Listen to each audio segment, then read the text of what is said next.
Hey everyone, 99% of you watching aren't subscribed. Let's change that. Hit that subscribe button, and at 1,000 subscribers, we'll drop special stories just for you. No one survives the Queen's arena twice. Above the capital world of Virex, the arena of glass hung like a cruel jewel, a transparent hemisphere suspended by gravitic anchors over a churning ocean of ionized plasma. The molten sea below was not natural. It was engineered, a glowing reminder that even the planet's core answered to its ruler. That ruler was Queen Lysara. She did not merely govern the shattered moons. She curated them. Every execution was theater. Every punishment, choreography. The arena was her stage, and today, I was a final act. My wrists were unbound as the guards shoved me through the entry corridor. The corridor sealed behind me with a hydraulic hiss, leaving me alone at the center of the vast, transparent floor. Beneath my boots, rivers of plasma flowed like living magma, casting violent orange light upward. My reflection shimmered faintly in the glass, pale, unremarkable, alive for a few moments longer. Above, the crowd filled tier upon tier of hovering platforms, nobles in luminous fabrics, military commanders in black armor etched with silver circuitry, foreign envoys eager to witness imperial ruthlessness. They weren't here to see me. They were here to see it. 1,000 meters overhead, the royal platform descended slightly, framed by levitating banners that rippled without wind. Queen Lysara sat upon a throne of dark alloy and crystal conduits, a circuit of living metal resting against her temple. Threads of blue light pulsed between the crown and the arena floor, a neural bridge. Her bridge, her weapon, her certainty. She rose slowly and the murmurs ceased. Citizens of shattered moons.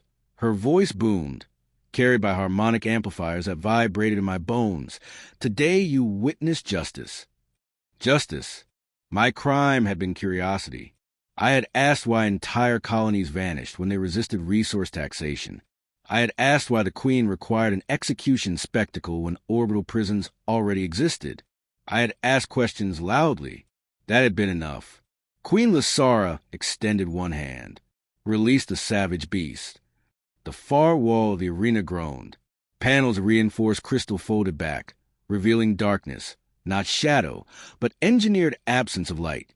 Cold mist spilled outward across the floor. The temperature dropped instantly. Something moved inside. At first, only the glow was visible, 2 points of blue-white radiance hovering in the black. Then the shape emerged. The savage beast stepped into the arena. It was taller than I'd imagined, nearly 12 feet at the shoulder when fully upright. Its body was plated in overlapping segments of black bioarmor, each surface reflecting plasma fire in jagged streaks. Veins of faint bioluminescence pulsed between the plates, like a heartbeat made visible. Its forelimbs ended in curved, retractable blades, not forged metal but grown, molecularly sharpened extensions of bone-like composite.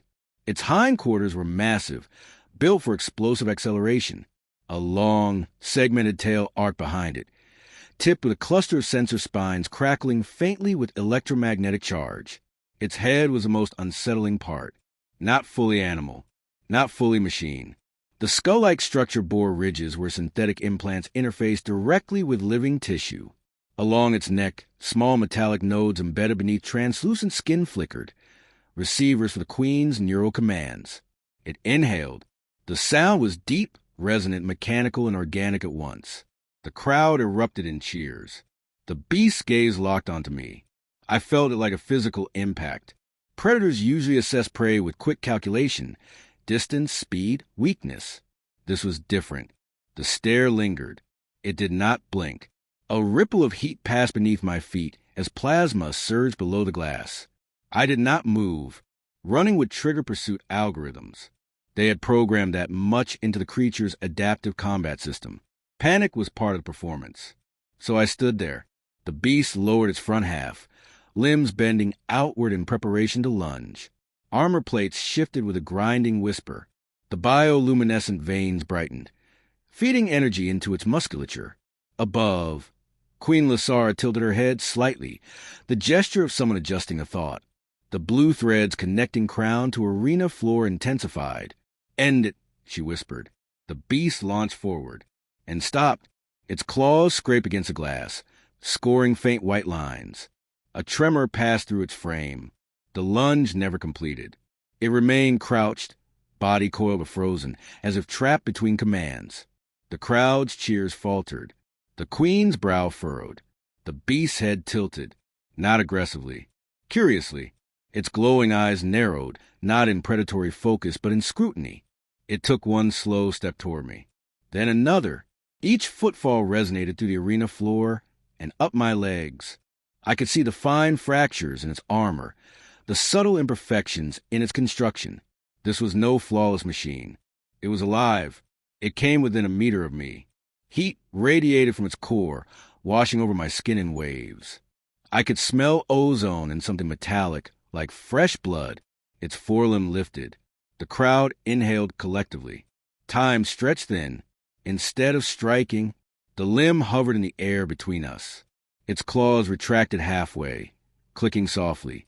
The beast emitted a sharp, high-pitched sound, not a roar, but something closer to interference. A distortion, a glitch in instinct. The queen straightened abruptly. "Attack!" she commanded, louder now. The blue neural threads flared brilliantly. The beast's body jerked violently. For a fraction of a second, its eyes flickered from blue-white to something warmer, amber, almost human. And then it stepped back. The crowd gasped. It stepped back again. A low, dissonant cry escaped its throat, not rage. Distress. The beast turned away from me. Turned away. The gates behind it began to close automatically, responding to its retreat pattern. "No." Queen Lysara's voice cracked across the arena. "Override." But the beast was already moving into the corridor from which it had emerged. The gate slammed shut. Silence swallowed the arena. 10,000 witnesses stared at an uninjured prisoner, standing alone at the center of the queen's spectacle. High above, the sovereign of the shattered moons remained motionless. Her neural crown dimmed slowly. For the first time since the arena was built, her weapon had refused her. And for the first time since my arrest, I realized I might not be the one about to die. They did not return me to a cell. That was how I knew something had truly gone wrong. 2 ranks of Imperial guards escorted me from the arena of glass, through corridors carved from white alloy and illuminated by cold strips of ceiling light. No one spoke. Their helmets concealed their expressions, but the slight stiffness in their movements betrayed unease. The savage beast had never retreated. Not once. The palace of Queen Lysara was less a residence and more a control center for an empire. Walls shimmered with live star charts. Tactical projections rotated in midair. Entire planetary systems pulsed as holographic spheres, each marked with military presence and resource output. At the center of it all stood the queen. She had removed her ceremonial cloak, but still wore the neural circlet, a lattice of dark metal threaded with light. It curved from temple to temple, thin filaments trailing down the back of her neck like metallic veins. Her eyes fixed on me as the guards forced me to kneel. "Leave us," she said. The guards hesitated only a fraction of a second before obeying. The chamber doors sealed with a magnetic hum. Now it was just us. "You will explain," she said calmly. Her voice no longer echoed with arena theatrics. It was quiet, surgical. "I don't know what happened," I replied. Her gaze sharpened. The faint glow behind her pupils intensified as her implants scanned my neural activity. I felt a subtle pressure at the base of my skull, invasive, probing. "You experienced something," she said. "Yes." "What?" I searched for words that didn't sound insane. It looked at me like I wasn't prey. The queen circled slowly, studying me as though I were the anomaly, not the beast. "The savage beast does not hesitate," she said. "It does not feel doubt. Its aggression pathways are reinforced by quantum predictive modeling. Every possible outcome ends in termination. Then why didn't it?" I asked quietly. She stopped in front of a hovering console and made a subtle gesture. The air filled with cascading streams of data, neural activity graphs, biometric readouts, combat telemetry from the arena. A section pulse read. "Here," she murmured. I stood slowly, drawn toward the projection. At the moment the beast should have struck, its neural output spiked chaotically. not in attack mode, but in internal conflict. Its command-receiving nodes overloaded. The override sequence initiated. And then something unexpected appeared in the data. A secondary signal. Origin, external proximity. Her eyes flicked to me. It responded to you. A chill crept up my spine. How? That, she said, is what we are going to discover. We descended deeper into the palace. Far below the administrative levels lay the containment wing, a sector rarely visited, reinforced with gravitic anchors and electromagnetic shielding thick enough to withstand orbital bombardment. The air grew colder. At the final security threshold, retinal scans and genetic verification panels flared to life. The Queen pressed her palm against a biometric surface. The door opened. Beyond it stood a massive chamber of layered energy barriers. And behind them, the savage beast. It was not restrained physically. It did not need chains. A shimmering field surrounded its enclosure, humming with lethal voltage. The beast stood still at the center of the containment floor, head lowered slightly, tail resting against the ground. Its armor plates no longer glowed with combat intensity. Instead, faint pulses of light moved across its body in slow, rhythmic patterns.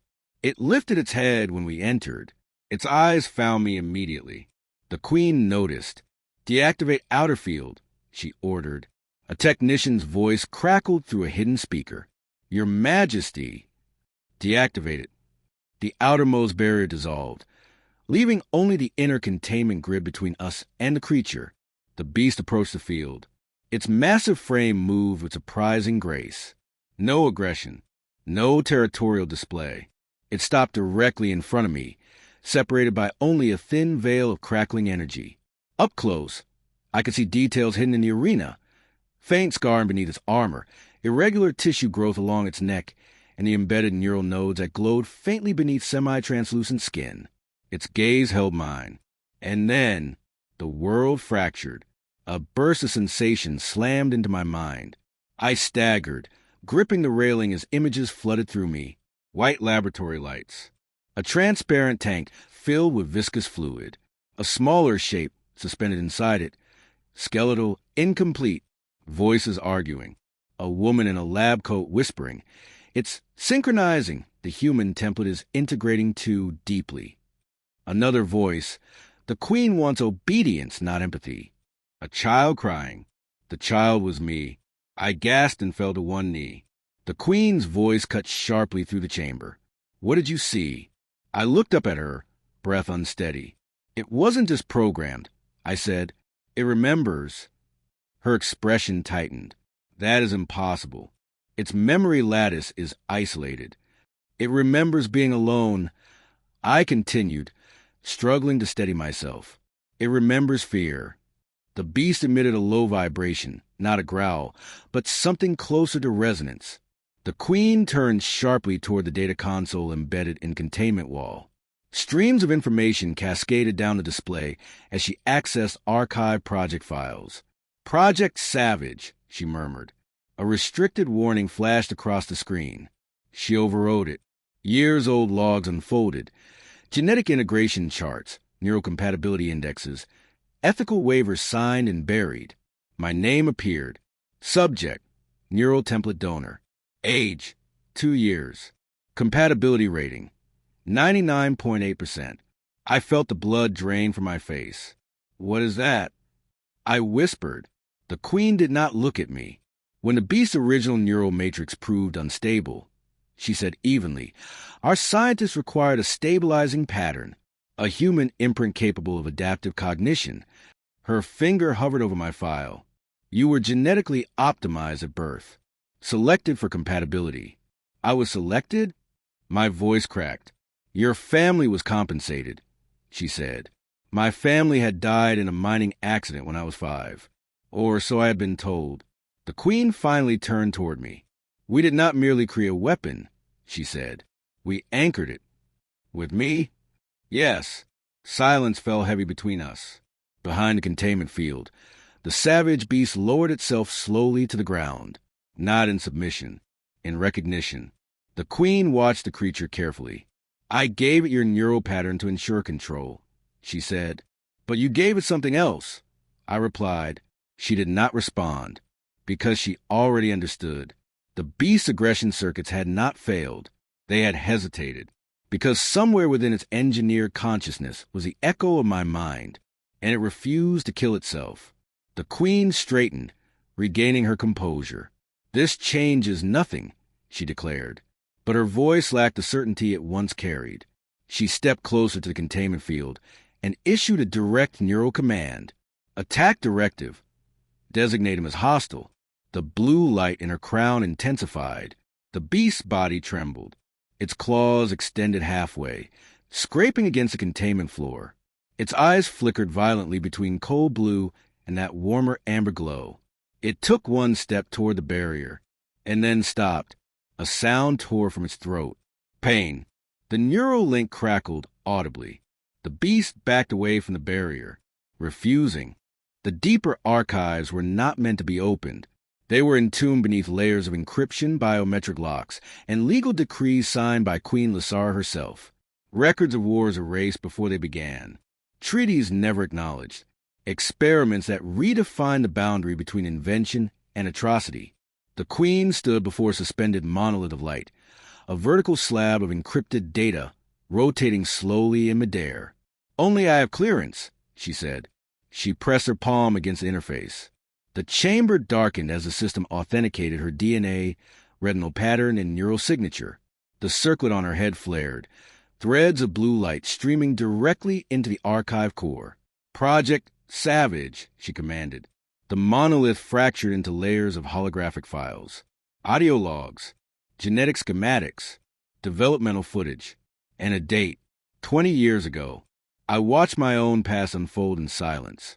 A laboratory appeared in projection, sterile, white, efficient. Scientists moved with tense precision around a massive containment tank. Suspended inside it was a skeletal, partially formed creature. Elongated limbs, armored ridges not yet hardened. The savage beast incomplete. A voice log activated. Initial extraterrestrial specimen. Exhibits extreme predatory intelligence but unstable neural coherence. Subject becomes feral when isolated. Another voice. Aggression is ideal. Instability is not. We need a stabilizing cognitive lattice. The hologram shifted to a second chamber, a smaller tank. Inside it, a human infant lay asleep, wires gently connected to a halo-like device around his head. Me, my stomach turned. Subject 47B, the log continued. Genetically pre-screened at birth for neural adaptability. Compatibility index exceeds projections. A woman's voice softer, hesitant. We are not copying reflexes. We are copying developmental potential. If integration succeeds, the creature will not merely obey. It will understand. The image flickered. Integration sequence. Initiated. The two tanks glowed simultaneously. Streams of light bridged them. Neural patterns mapped, mirrored, imprinted. The creature inside its tank convulsed violently. The infant cried. The recording ended. The present returned like a blade, snapping back into place. I staggered slightly but remained standing. You implanted my neural template into it. I said hoarsely. "Yes," the Queen replied. Her voice was calm again, but beneath it lay something else. Not guilt, not yet, just realization. "You did not merely copy synaptic patterns," she continued. "You provided a scaffold for cognition, empathy pathways, adaptive reasoning. You gave it a conscience," I said. "I gave it stability." She turned to another file. Post-integration behavioral analysis. Projected outcome. Controlled aggression. Observed outcome. Delayed aggression in proximity to template source. She froze.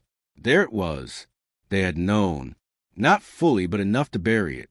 "You suppressed this," I said quietly. The Queen's jaw tightened. "I suppress uncertainty. Because uncertainty undermines power." She met my gaze sharply. "Yes." Silence settled between us like dust after collapse. We returned to the containment wing. The savage beast stood behind a shimmering field, pacing slowly now, not restlessly, thoughtfully, each step measured. When I entered the chamber, it stopped moving. Its eyes shifted from the Queen to me. and stayed. The queen approached the control interface. "I will test a hypothesis," she said. She activated a diagnostic overlay. The beast's neural network blossomed into view, a three-dimensional lattice of light threads and nodes, some glowing cold blue under her command, others pulsing with a warmer, organic hue. "Observe," she said. She issued a minor directive. "Raise right forelimb." The beast complied instantly. The blue nodes brightened. "Lower." It obeyed again. She shifted commands. "Advance toward template subject." The beast's body tensed. Blue nodes flared intensely. But then, amber pulses surged across the lattice. They did not override the command directly. They resisted it. Two networks intertwined, one synthetic and authoritarian, the other adaptive and independent. The beast took a single step toward me. "Stop." Its claws scraped the containment floor. It shook its head violently, as if fighting invisible restraints. The neural lattice flickered chaotically. The queen increased command intensity. Attack directive. The chamber lights dimmed under the strain. The beast roared, a sound layered with distortion, pain, defiance. It slammed its forelimb against the containment barrier, not at me, but sideways, as if striking at the source of interference. At her. The lattice visualization spiked. The amber network expanded. Not randomly, deliberately. It formed connections around core decision nodes. Protective architecture. The queen stepped back. "This is impossible," she whispered. "It's not," I said. She looked at me, irritation flaring. "You assume sentiment. This is pattern interference." "No," I replied steadily. "This is choice." The word hung in the air. Choice. A concept the queen valued only for herself. The beast slowly approached the barrier again. This time its movements were calm. Measured, it lowered its massive head until it nearly touched the energy field separating us. I felt again that subtle pressure behind my eyes. Not a violent intrusion. An opening. Images flowed, fragmented but clearer than before. Isolation. Pain during neural synchronization. Confusion when first deployed into the arena. A flash of me, today, standing still instead of running. Recognition. The beast was not confused by weakness. It was responding to familiarity, to alignment. I inhaled slowly and stepped closer to the barrier. The queen did not stop me. "Do you understand me?" I whispered. The beast's amber pulses intensified. Its tail lowered to the floor, not coiled to strike, but relaxed. The queen's gaze darted between us and the neural overlay. "The amber network is expanding," she said. "It is reorganizing core hierarchy." "Replacing yours," I answered. Her eyes flashed. "No." But the data did not lie. The beast's command-receiving nodes, once entirely dependent on her neural crown, were becoming secondary. The primary decision architecture was shifting inward, autonomous. The queen's empire had been built on one principle. Nothing powerful could be allowed independent will. Now her most devastating creation was rewriting itself. She turned sharply toward me. "You think this is liberation?" she demanded. "You think an empire can survive if its weapons hesitate? I think an empire that requires this," I gestured toward the beast, "is already afraid." Her expression hardened. "Fear maintains order." "No," I said. "It maintains silence." The beast exhaled slowly. The containment field shimmered. For the first time since its creation, it was not reacting. It was deciding. The queen stepped closer to the interface and initiated a deeper override, one rarely used. Emergency neural dominion. The circlet on her head flared to blinding intensity. Energy arc from crown to containment grid. The beast convulsed violently. Blue light surged across its body, drowning the amber pulses. It dropped to one knee with a thunderous impact. I shouted without thinking. "Stop!" The amber network flickered weakly beneath the flood of imposed control. The queen's face was rigid with effort. "Obedience!" she commanded through clenched teeth. The beast trembled. Its eyes flashed between blue and amber in rapid succession. Then something snapped. Not physically, structurally. On the holographic display, A cluster of central nodes severed their connection to the Queen's signal. They did not shut down. They rerouted. The amber network surged back stronger than before, sealing around its core processes like armor. The beast lifted its head. Its eyes stabilized. Amber. The emergency Dominion link shattered with a burst of sparks from the Queen's circlet. She staggered backward. The chamber fell silent except for the low hum of the containment field. The beast rose slowly to full height. It did not attack her. It did not attack me. It simply stood. Free. The Queen steadied herself, staring at the data display in disbelief. You were meant to anchor it, she said quietly. I did, I replied, but not the way you intended. The truth had surfaced, not buried in archives, not hidden behind encryption. The savage beast was no longer her instrument. It was no longer merely a weapon. It was a being born from two minds, one forged in conquest, the other in humanity, and it had chosen which inheritance to keep. The fracture did not echo through the Empire all at once. It began as a whisper, a corrupted broadcast from a containment wing, a data spike in the arena logs, officers quietly requesting clarification on a command that had failed to execute. The savage beast had disobeyed. That word alone was tectonic. In the central chamber, beneath vaulted ceilings of suspended crystal circuitry, Queen Lysara stood before her High Council, generals in black command armor, ministers robed in luminous fabrics, intelligence architects whose implants glowed faintly at their temples, and at the far end of the chamber, the beast.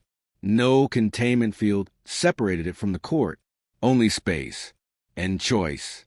Its armored frame seemed larger here, beneath the pale light of governance rather than the spectacle of execution. Amber pulses moved slowly across its plating, steady, controlled. I stood beside it, not in chains, not kneeling. The counselors did not know where to look. At me? At the beast? At their queen? Lysara's circuit had been repaired, but faint scorch marks remained along its edges, hairline scars in living metal. The neural link to the beast was reestablished, but weaker, limited. She raised her chin. You are all aware of the anomaly, she began, her voice calm and precise. Project Savage has entered an unscheduled evolutionary phase.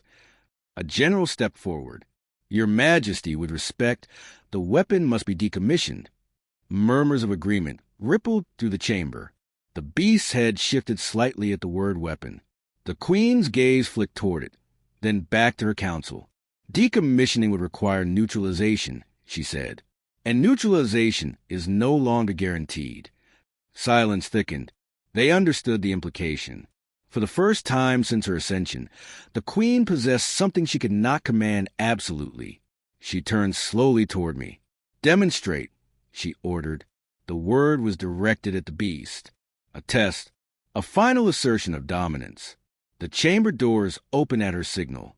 4 combat drones hovered in, weapons armed, plasma lances humming with lethal charge. Attack him, Lysara said. Her circlet flared. The command pulsed outward. The beast's body tensed. Blue light surged briefly beneath its armor as the Queen's directive reached its neural receivers. It took one step toward me.